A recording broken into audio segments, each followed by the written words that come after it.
Citoyennes, citoyens, chers amis, chers camarades.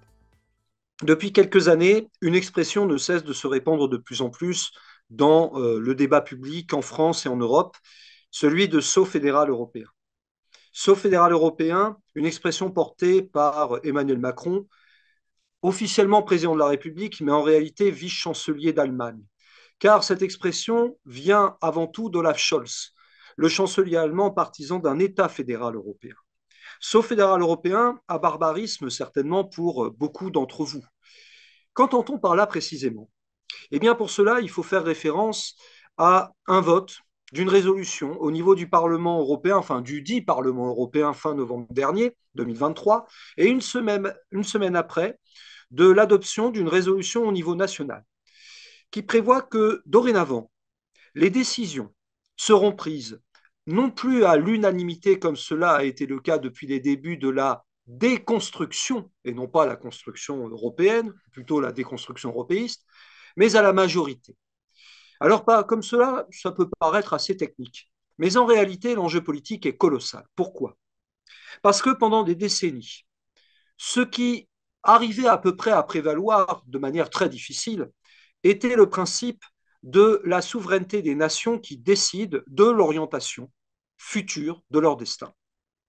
Et déjà, il y avait eu en réalité une confrontation dans les années 50-60 entre les partisans d'une part de ce saut fédéral européen, à savoir les Schuman, les Monnet, et puis le premier commissaire, le premier président de la Commission européenne, Walter Hallstein, au passé très engagé en Allemagne pendant la Seconde Guerre mondiale d'ailleurs, et puis ceux qui, comme le général de Gaulle ou comme les communistes, à l'époque où le PCF méritait encore véritablement ce titre, défendaient le principe de la souveraineté nationale et populaire. Et cela avait débouché sur une crise il y a près de 60 ans, connue sous le nom de crise de la chaise vide. Pourquoi? Parce que si jamais le mécanisme de décision au sein des institutions européistes passe à la majorité, comme cela est préconisé dans la résolution, cela veut dire qu'un État qui ne serait pas d'accord, quels que soient d'ailleurs les représentants à la tête de cet État, pour, par exemple, prenons un cas au hasard, engager le pays dans une guerre, dans une marche à la guerre contre la Fédération de Russie ou contre la Chine populaire. Eh bien, même si un État n'était pas d'accord, le principe de la majorité entraînerait de facto cet État dans la guerre. Car signalons bien que le principe de majorité, qui en réalité existe déjà dans un certain nombre de sujets, risque d'être étendu, disons-le clairement, à des domaines vitaux, à la base de la souveraineté d'un État.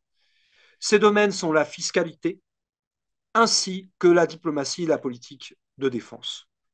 Or, ici, nous touchons à un point décisif, celui de la démocratie. Dans l'histoire, les démocraties, aussi imparfaites soient-elles, on peut penser par exemple à Athènes, qui était très loin d'être une démocratie sur pas mal d'aspects, eh bien, les démocraties, malgré tout, reposaient sur quelques éléments fondamentaux pour permettre véritablement eh bien, à sa population citoyenne d'être souveraine, à savoir la maîtrise du budget. Désormais, ce n'est plus au niveau national que cela se décide, mais au niveau européiste. La maîtrise des lois, même problème. Dorénavant, la maîtrise de la politique de défense et de la politique monétaire, étrangère, pardon, même problème. Eh bien, voilà ce qui est en jeu le 9 juin prochain à travers ces élections européennes, ces dites élections européennes. Un véritable scrutin qui aura pour principal enjeu d'avaliser le saut fédéral européen auquel appelle Macron, mais également tous les satellites de droite de type LR, ainsi que d'ailleurs le rassemblement Le Peniste qui ne combat absolument pas ceci et de la même manière que Zemmour, mais aussi dits de gauche, comme le Parti socialiste, Europe Écologie des Verts, ou encore le PCF-PGE, car tel est son nom complet après tout.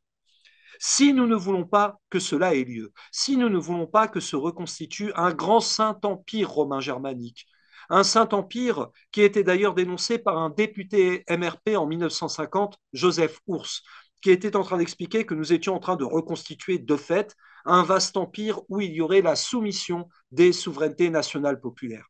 Eh bien, il n'y a pas 36 000 solutions. Le 9 juin prochain, comme y invite le pôle de renaissance communiste en France avec l'ensemble des partenaires engagés dans le cadre de la campagne pour le boycott de ce scrutin, boycott citoyen massif. Car ce qui est bel et bien en jeu, c'est notre capacité à être maître de notre destin pour défendre les libertés publiques de plus en plus attaquées, les conquêtes sociales de plus en plus rognées, l'ensemble également de la République une et indivisible et de la souveraineté nationale, comme nous l'avons dit, les services publics évidemment. Le 9 juin prochain, boycott citoyen, envoyons le sceau fédéral à la poubelle et réaffirmons le principe de décision souverain de la part de tous les peuples en Europe, de tous les travailleurs évidemment. Le combat continue, camarades.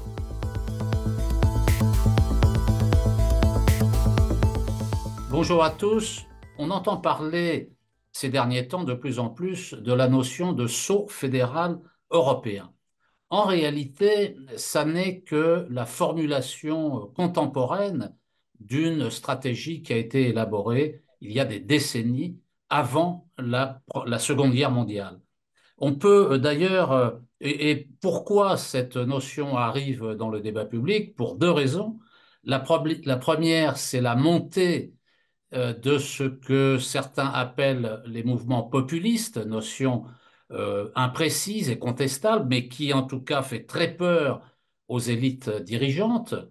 Et d'un autre côté, l'augmentation du nombre de pays membres de l'Union européenne, ce que l'on appelle l'élargissement à des pays comme l'Ukraine, il y a toute une série, l'Albanie, la Moldavie, le Kosovo, la Serbie, la Bosnie-Herzégovine, la Macédoine du Nord. Il est clair que dans cette configuration, les oligarques européens ont besoin de se réorganiser. Ils ont besoin de mettre en place de nouvelles règles parce qu'il est bien évident que déjà, on le voit à 27, ils ont des difficultés à traiter un certain nombre de sujets, mais quand l'Union européenne passera à 30, 35, voire plus de pays, ce sera l'explosion. Sauf si ces pays sont intégrés dans un système impérial dans lequel finalement chaque pays n'est qu'une subdivision du pouvoir central. C'est ce que représente le sceau fédéral européen. Telle est la volonté, la stratégie des oligarques européens. Alors, avant d'entrer dans le contenu de ce sceau fédéral européen, on peut rappeler rapidement quelques éléments sur l'essence de l'Union européenne, son ADN. Quel est-il? Eh bien, on peut fixer la date de départ du système de l'Union européenne contemporain, qui est au mois d'août 1938, à l'occasion du colloque Lippmann. Alors, beaucoup de gens ne savent pas trop ou pas du tout ce qu'est le colloque Lippmann et qui est cet individu. Walter Lippmann, c'est un journaliste américain qui a été également secrétaire adjoint à la guerre pendant la Première Guerre mondiale, qui est un anti-New Deal, qui est un libéral acharné et qui veut rénover, reconstruire le libéralisme. Parce qu'il faut dire que le libéralisme, à la veille de la Seconde Guerre mondiale, en 1938, a connu de gros déboires, notamment la crise des années 20, qui a failli le mettre à plat et qui, en tout cas, a généré, a contribué à générer la création de régimes fascistes, nazis, autoritaires au Japon, en Italie, en Allemagne, qui a contribué à pousser aussi les mouvements revendicatifs, communistes en particulier, et qui a donné le New Deal en 1933 aux États-Unis, le Front populaire et en France et en Espagne en 1936. Bien, tout ça, ça inquiète les oligarques. Oui, Walter Lippmann est financé par les grands groupes américains. Ils vont le financer tout le temps. Ils vont assurer son lancement au travers des médias mis à la disposition de ce groupe. Ils sont 26 économistes de différents pays en août 1938 à Paris. Et donc, ils veulent devenir l'avant-garde intellectuelle du libéralisme économique militant. Alors, pour eux, il faut lutter contre le collectivisme. Et le collectivisme, ce n'est pas simplement l'URSS de 1938. C'est Roosevelt avec le New Deal, ce sont les Français et les Espagnols, je le disais, avec le Front populaire, et c'est même le Parti travailliste anglais. Alors, il faut donc se ressaisir de leur point de vue et ils vont commencer à réfléchir à la manière de rénover le libéralisme. C'est pour cela qu'il y a un débat sur la notion de néolibéralisme. Et en fait, la construction européenne contemporaine et le néolibéralisme naissent en même temps en août 1938 à Paris, au moment du colloque Lippmann. Peu de temps après, en 1939, Friedrich Hayek, qui fait partie du colloque Lippmann, va faire une déclaration fondamentale qui va et qui continue, d'ailleurs Édouard Philippe, le Premier ministre, a cité Friedrich von Hayek lorsqu'il était Premier ministre, c'est un modèle pour lui, et la pensée de Friedrich von Hayek continue d'irriguer l'action des gouvernements et du système de l'Union européenne. Voilà ce que dit von Hayek en 1939, après le colloque Lippmann. Il dit, voilà, la fédération européenne, voilà, déjà le mot fédération, la fédération européenne devra posséder le pouvoir négatif d'empêcher les États individuels d'interférer avec l'activité économique. C'est exactement ça qui a été mis en place avec les différentes réductions, limitations de la souveraineté des États, notamment en matière économique, avec l'emblème de l'euro, puisqu'on a privé les États de cet instrument majeur de la souveraineté qui est la monnaie. Il poursuit, Friedrich von Hayek, et il dit une fédération signifie qu'aucun des deux niveaux de gouvernement, le niveau de la fédération, le niveau central, le niveau supérieur, et le niveau national, c'est-à-dire les subdivisions, les États réduits à des régions, ne pourra disposer des moyens d'une planification socialiste de la vie économique. Alors, je l'ai déjà dit, mais je le reprécise, hein, quand il dit planification socialiste, pour lui, Roosevelt est un socialiste. De Gaulle est un socialiste, avec ce qu'il a fait quand il dirigeait le gouvernement au lendemain de la Seconde Guerre mondiale. Il faut donc arrêter tout cela. Les choses vont progresser tranquillement dans cette direction avec le traité de Rome en 1957, avec l'acte unique, avec les socialistes qui vont mettre en œuvre le néolibéralisme à la française, et puis les autres traités, Maastricht qui va ouvrir la voie à la monnaie unique et qui va être mise en œuvre d'ailleurs l'euro par la gauche plurielle. C'est la gauche plurielle qui a mis en œuvre l'euro. Et ensuite, par le traité constitutionnel européen, rejeté par les Français au référendum de 2005 à 55% des voix, mais qui va, à la suite d'un coup d'État parlementaire, se transformer en traité de Lisbonne. Tout cela contribue à aller dans le sens de Hayek, c'est-à-dire renforcer le pouvoir central de la Commission, et préparer, donc, petit à petit, grignoter tous les éléments de souveraineté possibles. Donc, nous sommes déjà dans cette stratégie de fédéralisme depuis des décennies. Mais là, un mot nouveau apparaît, c'est le sceau fédéral européen. Autrement dit, les oligarques européens veulent franchir un seuil. Ils veulent aller beaucoup plus loin. Et c'est ainsi qu'il y a une résolution du Parlement européen qui a été adoptée à la fin de l'année dernière, d'ailleurs votée également par l'Assemblée nationale, qui explique que, eh bien, il faudra étendre, je prends une série de points et je m'arrêterai là, et il faut étendre les domaines concernés par le vote à la majorité, par exemple la défense et la politique étrangère. Qu'est-ce que ça veut dire, la différence entre un vote à l'unanimité et un vote à la majorité? Ben, quand vous avez un vote à l'unanimité, tout le monde doit voter, sinon il n'y a pas de décision. Un vote à la majorité, comme l'appellation l'indique, il suffit d'une majorité pour prendre la décision. Les minoritaires appliquent, obéissent à la majorité. Quand un vote à la majorité porte sur des questions essentielles de souveraineté, eh ben là, on perd totalement la maîtrise de ce qu'il reste encore d'éléments de souveraineté. Donc c'est extrêmement grave. Ça permettra d'éliminer les régimes sociaux qui existent encore, d'éliminer la laïcité. On voit la différence énorme entre certains pays et puis la France en matière de laïcité. Et on peut prendre beaucoup d'exemples en matière de nationalisation, en matière de services publics. Tout ça sera balayé par la règle de la majorité.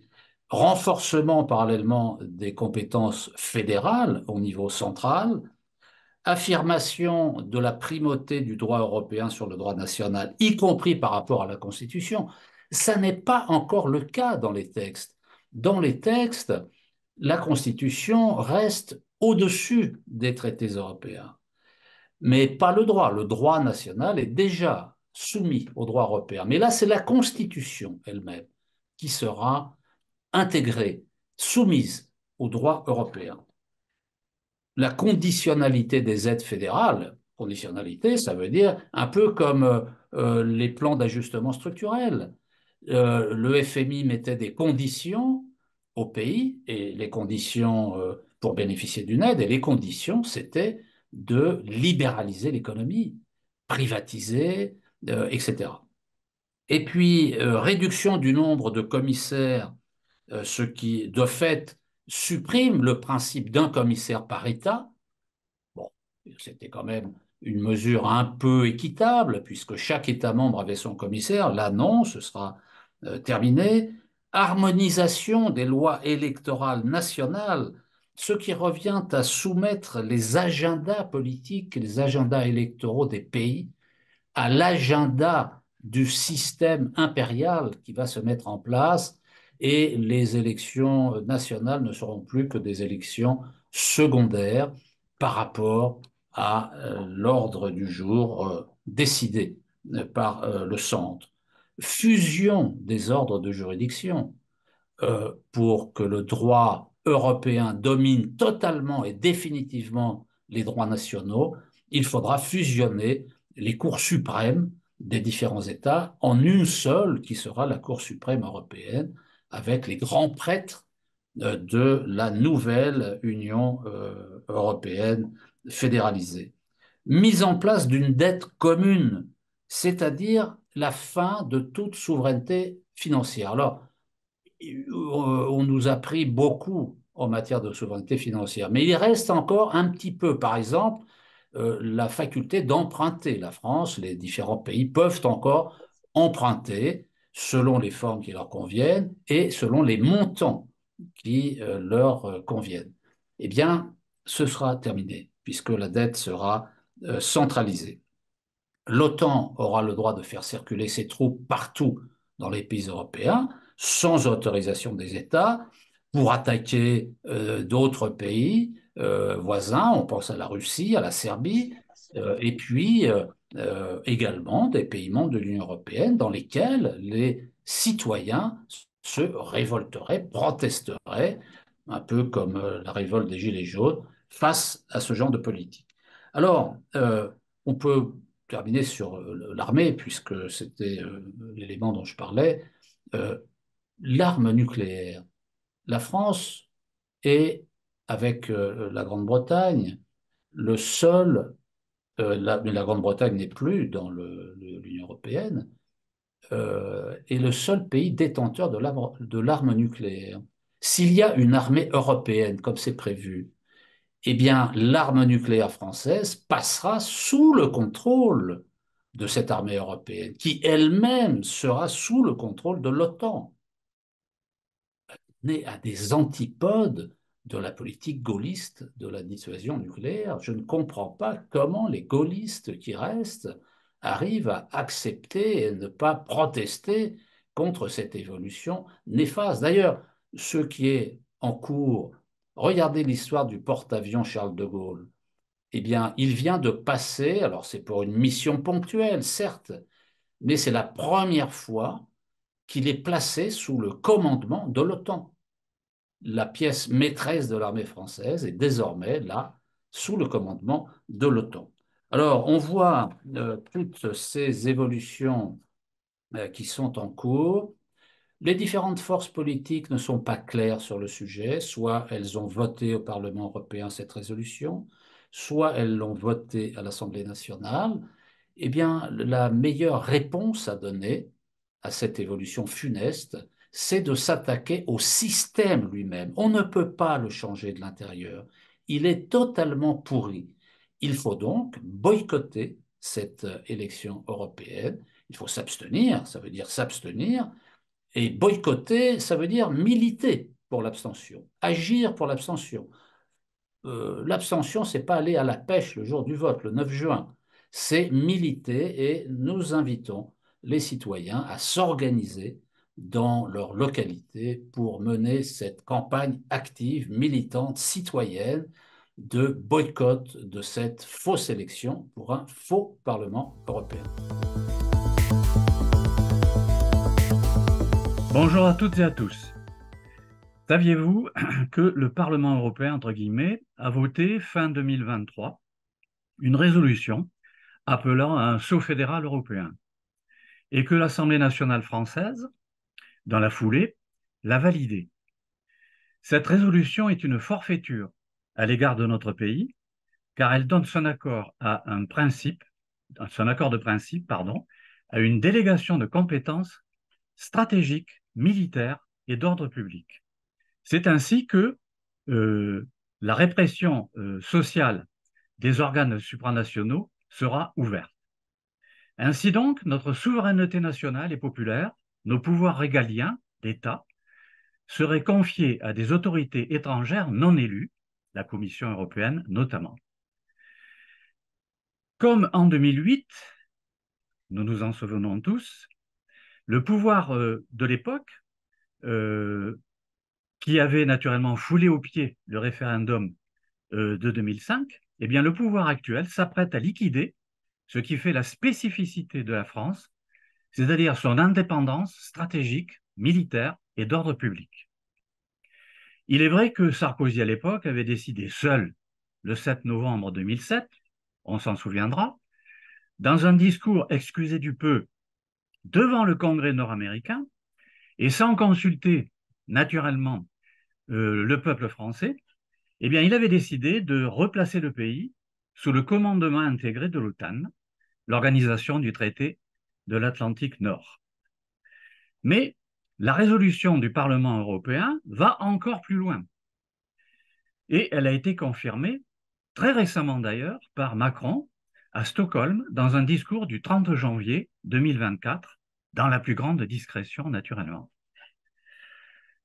Après la création de l'initiative européenne d'intervention, le 26 juin 2018 par 9 États de l'Union européenne, ceci pour coordonner la stratégie militaire de leurs armées, c'est un fonds européen de défense créé en 2021 et un programme d'action de Versailles créé en 2022 qui vont préparer et financer la guerre en Ukraine et d'autres probablement ensuite et faire face à une prétendue menace russe.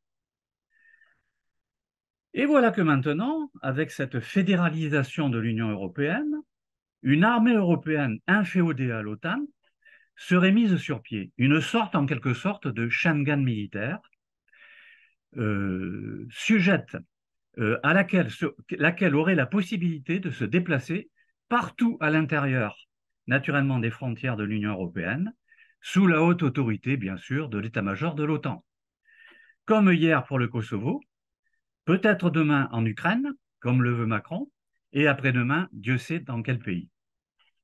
Car voilà que Macron veut jouer les va-t-en-guerre en envoyant des gars à Odessa, comme il dit, avec le plus grand respect pour nos soldats, démontrant ainsi sa totale incompétence en stratégie militaire, oubliant que la Russie dispose de plus de 5900 missiles à tête nucléaire, dont certains hypersoniques tout à fait inarrêtables.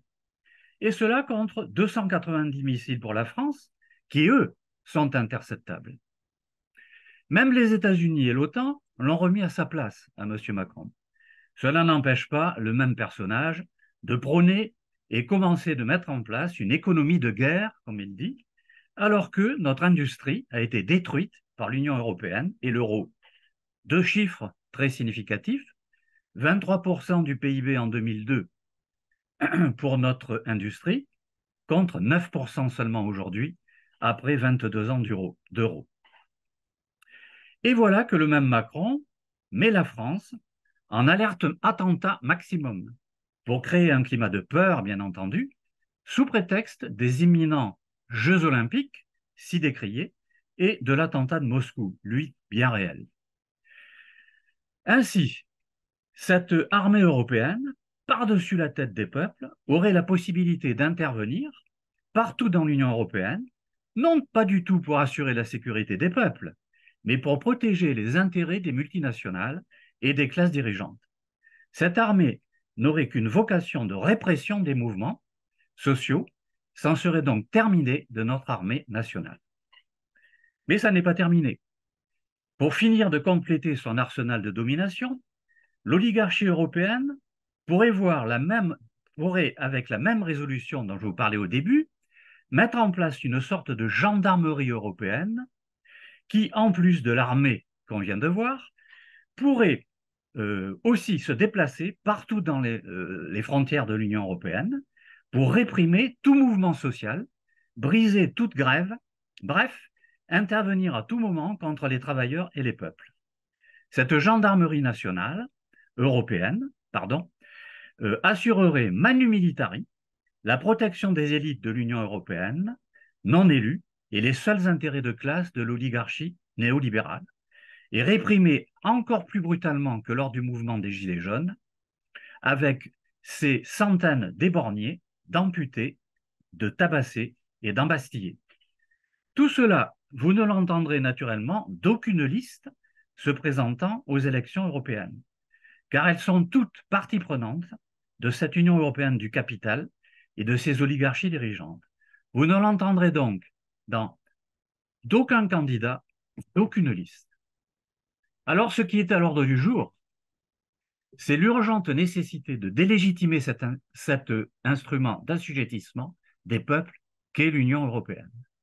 Il convient de boycotter cette mascarade du 9 juin 2024. Il est urgent de revenir à une France indépendante et souveraine dans un monde qui, désormais, lui, est multipolaire et désoccidentalisé. Il est urgent de s'opposer à un Parlement, entre guillemets, croupion, sans pouvoir législatif d'ailleurs, comme cela a déjà été expliqué, et de revenir à des organes qui ne soient pas des organes autoritaires, non élus et dictant leurs droits au peuple, c'est-à-dire à des organes de souveraineté nationale, c'est-à-dire à l'État national. La France doit sortir de l'Union européenne, de l'euro et de l'OTAN, et retrouver son rôle dans la société internationale des temps modernes, qui est une société d'États souverains, indépendants, coopérants, et avec le seul droit international comme critère, et non comme autorité supranationale, quelle qu'elle soit. Alors, le 9 juin prochain, boycottons ces élections bidons. S'il y a plus de 60% d'abstention, de boycott, de bulletins blancs ou nuls, ce sera une victoire pour le peuple français, comme en 2005, et une perspective politique nouvelle pour notre pays. C'est ce à quoi vous convie le Pardin.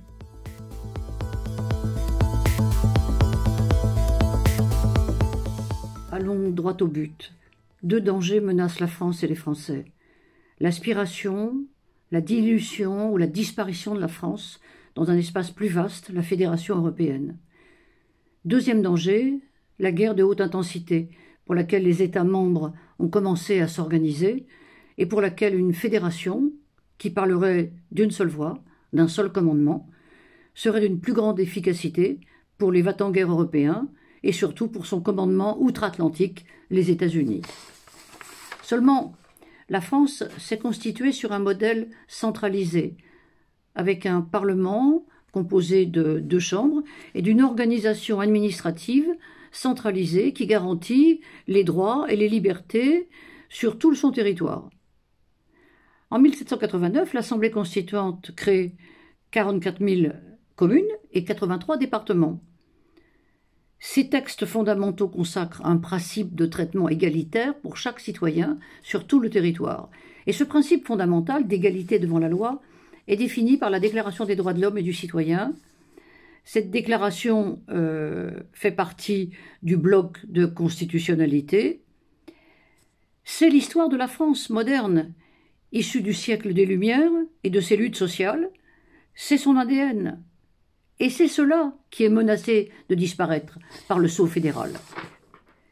Difficile pour la France, en effet, d'intégrer dans un monde fédéral sans lourdes pertes pour ses institutions, pour l'économie, pour les libertés, pour la démocratie. Ce projet fédéral n'est pas nouveau. Les USA, véritables initiateurs de l'Union européenne, en rêvent depuis un siècle, car la France gêne le monde néolibéral et se heurte à bien des principes contenus dans le traité européen. C'est la raison pour laquelle les gouvernements successifs tentent depuis 40 ans d'en finir avec l'organisation administrative, territoriale et sociale issue du programme du Conseil national de la résistance. Depuis les lois de fer de 1983 jusqu'à aujourd'hui, les gouvernements se sont attaqués aux communes en les rendant inopérantes par l'arrivée des communautés de communes qui éloignaient les citoyens des lieux de décision, faisant ainsi reculer la démocratie. Les gouvernements se sont attaqués aux départements par l'arrivée des régions qui, ici ou là, ont fait sauter les frontières. C'est le cas de l'Alsace, ou accorder une autonomie, comme la Corse et bientôt la Bretagne. Quid de la République une et indivisible? La loi 3DS permet d'échapper au principe d'égalité sur le territoire, rompant avec le principe fondamental de la République. Quid du Parlement français, qui déléguera ses compétences au Parlement européen? C'est la même technique. On éloigne les citoyens des lieux de décision et l'on continue à faire reculer la démocratie. Ainsi, peu à peu, la décentralisation et la déconcentration permettent l'État de se désengager. Le département subit une dégradation financière importante, alors que ses compétences dans les domaines de la solidarité, de l'éducation, exigent de plus en plus d'aide, compte tenu de la paupérisation, du vieillissement de la population, du chômage des jeunes. Les communes sont logées à la même enseigne, ce qui favorise le passage des services publics au privé. Par exemple, les crèches. Pour résumer, qu'ont fait les gouvernements depuis 40 ans? Démanteler l'organisation territoriale et administrative, démanteler les réseaux nationaux, télécom, SNCF, énergie, routes, déconstruire le système de protection sociale et de l'hôpital, ubériser la société, brader les fleurons industriels, dégrader l'agriculture, conformément au traité de l'UE et aux recommandations de Bruxelles. C'est qu'il fallait harmoniser. Comme l'a dit Fabius, tout dépend si l'on harmonise vers le haut ou vers le bas. Aujourd'hui, on mesure dans quelle direction le mauvais vent européen a soufflé. Il fallait raser la France qui gênait le système néolibéral avec un État centralisé trop fort et qui constituait un mauvais exemple pour le capitalisme. Macron a chargé récemment Éric Woerth d'une mission, celle d'approfondir la décentralisation, dans le but d'une prochaine entrée en fédération, par simplification de l'organisation territoriale où les préfets disposeront d'un pouvoir étendu. En réalité, c'est un désengagement de l'État pour favoriser les régions qui seront la prochaine entité fédérale. Mais on voit que les régions ont bien du mal à gérer et à mener à bien leurs projets. La question des finances est un problème qui touche tous les niveaux. Avec la fédération, on commence à parler d'un impôt européen. Le passage à l'échelle fédérale européenne ne peut se faire qu'au détriment des principes de la République et des conquis sociaux, c'est-à-dire au détriment de la souveraineté nationale et populaire qui disparaît. Sur le plan international, la France n'a plus de voix, et c'est sans doute à cette fin que le corps diplomatique a été dissous par Macron entre les deux tours en 2022. Elle perd aussi son siège permanent au Conseil de sécurité à l'ONU, elle perd la maîtrise de sa défense, elle perd la maîtrise de sa dissuasion nucléaire, qui s'était déjà actée dans le traité d'Aix-la-Chapelle signé en 2019. Envoyons un message clair. par un refus massif de vote à cette mascarade électorale. Nous devons affirmer, par ce boycott, que les Français n'accepteront pas cette Europe fédérale, qui les prive de leur souveraineté, de leur liberté fondamentale républicaine, et qui réduisent la démocratie. De plus, ils l'engagent dans une guerre qui n'est pas la leur. Mes chers amis, mes chers camarades, à vous aussi, la jeunesse de France, à l'occasion donc de cette table ronde virtuelle au sujet du saut fédéral européen, ou dirons-nous d'ailleurs à la fin saut impérial européen, tant sa logique que nous allons voir écrase les peuples, eh bien à cette occasion je souhaitais revenir sur quelques-unes des idées reçues que construit le discours européiste et qui pourraient polluer les esprits d'une partie de la jeunesse à l'occasion notamment de la campagne pour les élections européennes qui a déjà débuté. Alors que les crises nationales et démocratiques s'accentuent, que le Macronat multiplie les recours au 49.3 pour passer en force ses lois les plus impopulaires, il serait évidemment tentant de croire que plus d'Union européenne signifierait plus de démocratie face à un modèle national à bout de souffle et de plus en plus autoritaire. Ce serait vite oublier que la plupart des lois françaises, désormais, y compris et surtout sans surprise les plus impopulaires, sont soit imposées par l'insidie droit supranational européen, soit par des directives répétées de la Commission européenne. Aussi, plus l'Union européenne impose sa loi, plus la démocratie en France recule. Et pour cause, le principe de toute souveraineté en France, c'est-à-dire le pouvoir de décider démocratiquement et en toute indépendance, réside essentiellement dans la nation, comme le rappelle la Déclaration des droits de l'homme et du citoyen. Il est également de bon ton de défendre l'Union européenne comme, là aussi, l'ainsi dite échelle idéale pour des politiques écologiques. Il est peu dire que le changement climatique impactera l'ensemble de l'humanité, quand il ne l'impacte pas déjà, et qu'il est plus que nécessaire d'agir donc mondialement pour préserver notre environnement. Cela implique donc de coopérer internationalement. Mais pour ce faire, et dans le sens de la préservation de notre environnement, il importe de préserver l'environnement démocratique, permettant de prendre les bonnes décisions. Je l'ai rappelé il y a un instant, plus d'Union européenne, c'est moins de démocratie et de pouvoir d'action démocratique. L'Union européenne n'est donc pas le cadre propice à la prise de décision pour sauver notre environnement, d'autant plus qu'elle est intrinsèquement conçue comme un marché unique capitaliste, cette logique économique aujourd'hui en totale roue libre, dont la mondialisation est la cause même de l'exploitation infinie, si seulement c'était possible, de la terre et des hommes. Par ailleurs, à l'heure où l'impérialisme euro-atlantique menace d'embarquer le monde dans un nouveau conflit mondial potentiellement nucléaire et exterministe, la préservation de l'environnement est aujourd'hui intrinsèquement liée à la préservation de la paix mondiale. Or, l'Union européenne, arrimée à l'OTAN, ne cesse de marcher vers le réarmement général de l'Allemagne capitaliste, largement dominante au sein de l'Union européenne, celle de l'euro-social-démocrate Scholz, où réémergent d'ailleurs les factions fascistes qui déjà paradent au Bundestag.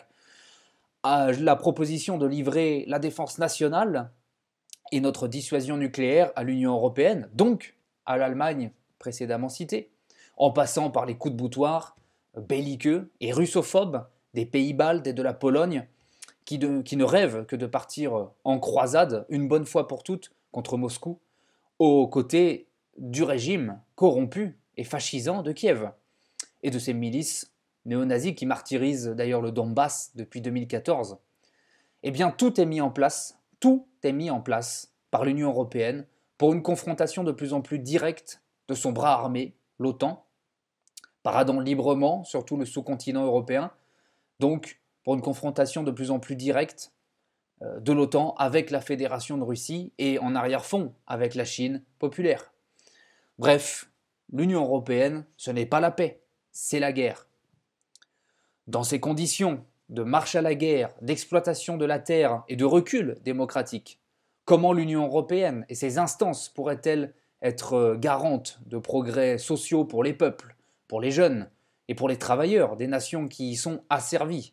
L'ouverture à la concurrence et au privé, des nationalisations démocratiques issues du programme du Conseil national de la résistance, la désindustrialisation du pays, la destruction du produire en France, plus que jamais d'ailleurs ce dernier nécessaire pour une politique cohérente de défense de l'environnement, le recul perpétuel de l'âge de départ à la retraite pour mettre le curseur sur la moyenne européenne de 67 ans, le gel des salaires dans le privé, dans le public, la remise en cause des conventions collectives et, tout simplement, la précarisation de plus en plus accrue du travail et des travailleurs comme un retour au XIXe siècle. Tout cela est totalement encadré par les traités qui constituent l'Union européenne, gravés dans le marbre en 2007 par le traité de Lisbonne et dont l'esprit, les termes et la politique avaient été rejetés par les Français en 2005 quand il était présenté sous la forme d'un traité de constitution pour l'Union européenne.